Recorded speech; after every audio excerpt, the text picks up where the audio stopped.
Greetings everyone, my name is Stefan and welcome back to part 4 of the Ultimate Guide to Stellaris. In this video we'll be talking about managing your population and more specifically making sure these numbers are looking good on your planets. You see, pops are a resource in this game, however they're a very demanding resource. They demand housing, amenities, they demand jobs, they demand resources. All of these things are quite expensive, and if your pops aren't producing something at the end of it, they are not worthwhile. The first rule of thumb that I want you guys to learn is that unemployed pops are a terror to your economy. In fact, a single unemployed pop is pretty much like a negative half a pop in terms of production. They will consume quite a bit in terms of housing, amenities, and resources like consumer goods and food, and so you want to employ your population at all costs. This means that your unemployment number should pretty much always be at 0, and you should have extra jobs available just so that when your pops grow, they have something to do. You don't want to keep the available jobs number at 0 because even though it is most efficient to do so, you still want to have some margin to work with. That's because you will not have enough time to micromanage everything to this extent, and so making sure there's at least one job available on your planets is a good margin to work with. Besides employment, the second most important number on a planet is going to be its stability. Stability is affected by two main factors, and these are going to be housing and amenities. As you can see here, we have penalties from overcrowding on this planet because we don't have enough housing, and we have penalties from low pop approval rating. We're getting this low pop approval rating primarily by having low amenities. Now granted, you can have low pop approval even with high amenities, such as in the case where you conquer an enemy empire and the population is just really unhappy to serve you for whatever reason. Generally speaking though, if you have your housing and amenities above 0, your stability will be doing just fine. And by just fine, I mean being above 50%. You see, 50% is the minimum stability where you want to be at. You can go higher with stability, and in fact, if you go ahead and choose something like a pacifist ethic, you will get higher stability across all your planets. However, stability does not translate directly into production, and in fact, if you have something like 100% stability, which is 50 above 50%, you will only get a 30% bonus. That is because high stability is not nearly as impactful as low stability.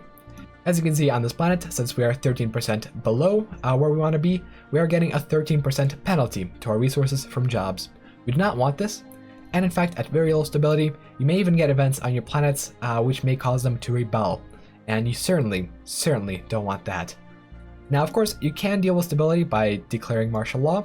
This will generally provide your planet with about 10 stability, however, you want to avoid doing that at all costs. That is because the penalties for martial law are significantly higher than the bonuses that you receive from high stability. If there's no other option, yeah, go ahead and declare martial law, otherwise avoid this at all costs. As a recap, you want stability above 50% and housing and amenities above 0. These also give diminishing returns, and having high housing is not really going to help you out too much. In fact, having very high housing will actually negatively impact your empire. That is because housing districts are very expensive and cost quite a bit to upkeep. Plus, if you have a lot of housing, you may actually be running a lot of clerks in your population, and clerks are the worst job in the game. So stay away from unnecessary housing districts and stay away from unnecessary amenities. With amenities, even if you are at -8, it's not too bad. In fact, the first time you want to be actually building an amenities building is around 25 pops. Now granted, if your planet is at very low stability, you may want to do this earlier at 20 pops. But either way, you will want to go ahead and build a hollow theater. However, if you are playing a spiritualist empire instead of what we're playing right now, you will get a building called a temple. A temple will produce amenities as well, and in those situations, you might want to go for that instead of a hollow theater. Temples are really quite good, and if you have access to them, do go ahead and build them. And now we have plenty of amenities, and we don't really have to worry about them for quite some time. As you can see, our stability skyrocketed, and the only problem we have on our planet is overcrowding. For that, we will want to go ahead and build a city district, and once that is built, we have very high stability and a happy population. After you get a good grip on managing these three things, employment, housing, and amenities, there is one more aspect of this game that you might have to encounter, and that is crime. You may think crime is a pure negative, however, crime is actually not that bad. In fact, if you were to unemploy your governor and unemploy your enforcer and get some crime going, you can actually go ahead and negotiate with crime lords. This crime lord deal will give you 10 stability for a cost of 50% extra crime. However, this will disable nearly all negative events associated with crime, and so it is very much worth it. Plus, as you can see here, it will increase the existing value of crime by 50%. If we were to go ahead and employ our enforcer, he would squash the crime just the same. Enforcers are not the most efficient job, and if you can afford it, you can actually go ahead and get a righteous governor going instead of an enforcer. A righteous governor is going to keep crime very low, and until you get to like 50 pops or so, it's going to probably stay at 0 for the time being. In those situations, you can easily unemploy your enforcer and have them do something else. Even later on, where a single enforcer and a potentially righteous governor cannot keep crime down, keep in mind that crime below 30% actually does not do anything. So you can safely have crime at 29% and still be just fine.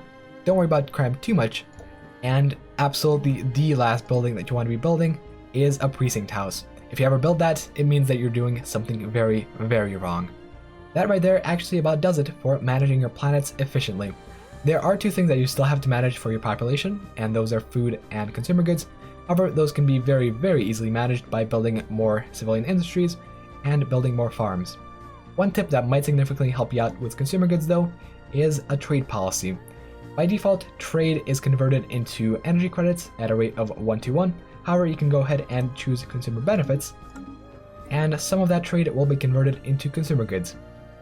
And as you can see here, we went from a severe deficit to an actual positive number of consumer goods per month. That is quite good, especially since it is cheaper to go for that policy rather than buying consumer goods off the market. Buying consumer goods off the market is going to be your last resort.